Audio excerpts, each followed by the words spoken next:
મનની શક્તિ વિશે વાત કરવી છે. બહુ બ્રીફમાં માત્ર હાઇલાઇટ આપવા ઈચ્છું છું. મિત્રો, મનની શક્તિ કેટલી બધી પાવરફુલ છે. જેમ શરીરની શક્તિ 100% ભગવાને આપણને આપી છે, મનની શક્તિ પણ 100% આપેલી છે.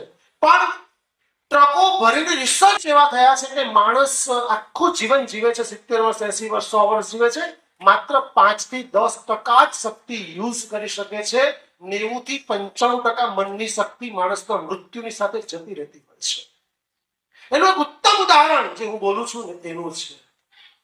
હું 1 કલાક બોલી શકું, 2 કલાક, 3 કલાક, 4 કલાક, 5 કલાક સુધી બોલી શકું, નોન સ્ટોપ કઈ બી જોયો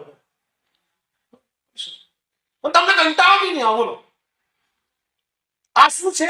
મનની શક્તિનો પાવર છે. આ તમારી સામે ઉભો છો માટે મેં તમને કહ્યું છે, બાકી મારો કહેવાનો કોઈ ઇન્ટેન્શન નહોતો. પણ મનની શક્તિ બહુ ગજબની છે. તમે જેવું વિચાર કરો છો તમારી જિંદગીમાં બને છે.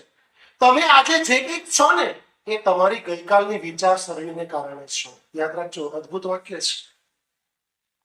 એક માણસ એક ગામથી બીજે ગામ પસાર થઈ ગયો, બપોરથી બહુ થાકીને લોથપોથ થઈ ગયો, એક ઝાડ નીચે બેઠો. બહુ નાના હતા ત્યારે શીખેલા અને વિચારે પાણી પીવું છે. જો પાણી મળી જાય, તરત જ જેવું બોલ્યો તો પાણી હશે થઈ ગયું. શીતળ પાણી પીધું અને પછી વિચાર જરા ખાવાનું બી મળી જાય તો 36 પકવાનની થાળી આવી ગઈ મોટી. એને તો પાણી પીધું, મસ્ત મજાનું ખાઈ લીધું, પછી એમ થાય કે આ નીચે બધો કાંટા ને બધું ઘાસ ને બધું છે, એની કરતા જો કંઈક ગાટલું બાટલું હોય તો હા, ગાટલું આછળ થઈ ગયું, તક્યા હતો. બોલો, એ તો જ્યાં સૂતો આડો પડ્યો ત્યાં જ નિપુલ એને મનમાં વિચારનો કરાવત તમે જો એને વિચાર આવ્યો કે જો વાઘ બગાડો ખાઈ ગયો તો ખરેખર વાઘ આવ્યો ખાઈ ગયો. બોલો, જિંદગીમાં તમે જેવું વિચાર કરશો એવું જ આપણી જિંદગી બનશે. Idea can change your life. વિચારો તમારી જિંદગીને બદલી શકે છે. કારણ કે પૈસા ઓછા હોય તો ચાલશે, પણ 10 સારા વિચારો ક્યાં માણસને મૂકી દેવા. કેટલાક ચુનંદા ઉદાહરણો આપણી પાસે છે. દાખલા તરીકે ભગવાન શંકર, ભગવાન શિવ ખુશ થઈ ગયા. દેવોને કહ્યું કે માંગો, વરદાન માંગે ત્યાં. એટલે દેવો વિચાર કર્યો, પારસ પાણી માંગી લે કે શું કામધેનુ ગાય માંગી લે. પેલું જે વૃક્ષ હતું ને, કલ્પવૃક્ષ હતું, શું માંગી લે? એટલે એ લોકો ઋષિ પાસે ગયા. ઋષિએ કહ્યું કે આનો ભદ્રા ઋતુઓ સંતુ. સંસ્કૃત વાક્ય છે, એનો અર્થ એ થાય છે કે હે પ્રભુ, અમોને સર્વ દિશાઓમાંથી શુભ વિચાર પ્રાપ્ત થાય. સારા વિચારો માંગ્યા માટે દેવો દેવો રહે, દાનવો દાનવો રહે. નંબર 1. નંબર 2, પ્લેટોએ પોતાના પુસ્તક રેટોરિકમાં લખ્યું છે કે જો કોઈ વિશ્વના લોકો મને સવાલ પૂછવાનું કહે તો એક સવાલ પહેલા પૂછીશ, સુથારે પહેલા ટેબલ બનાવ્યું કે ટેબલ બનાવી દીધા પછી ટેબલ બનાવવાનો વિચાર આવ્યો? વિચારની કેટલી એક વિચાર ઉપર 2 કલાક બોલે. વિચાર ઉપર 2 કલાકનો સેમિનાર લેવાય તેવું છે કે સુથારે પહેલા ટેબલ બનાવ્યું કે ટેબલ બનાવી દીધા પછી ટેબલ બનાવવાનો વિચાર આવ્યો? તો આપ સૌ પાસે જવાબ છે જ.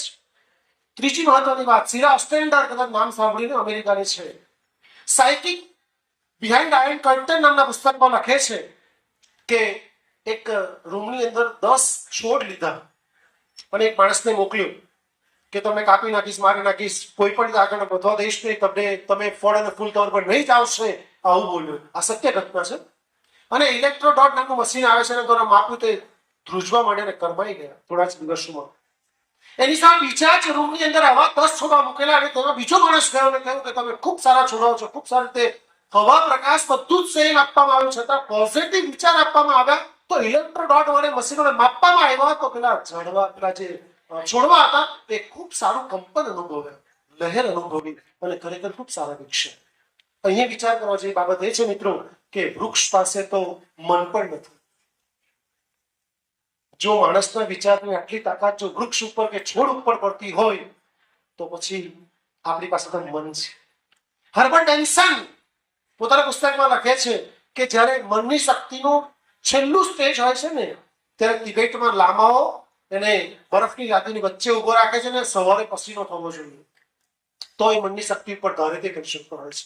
એન્થની રોબિન્સ અમેરિકાનો, એ માણસ 25 વર્ષમાં જે લોકો સાધના પ્રાપ્ત કરે છે, માત્ર 8 વર્ષમાં સાધના પ્રાપ્ત કરે. તિબેટના લામા લોકો લખે છે કે આ માણસે એવી મનની શક્તિ પ્રાપ્ત કરી, આજે પણ એન્થની રોબિન્સ જીવે છે. જો તમે નેટ ઉપર સર્ચ કરીને જુઓ તો એ ફાયર વોક કરે છે. કટાર 2 ફૂટ અગ્નિના દેવતા ઉપર ચાલે છે. 10 દિવસનો સેમિનાર પર દલતું નથી. આ સત્ય ઘટના છે.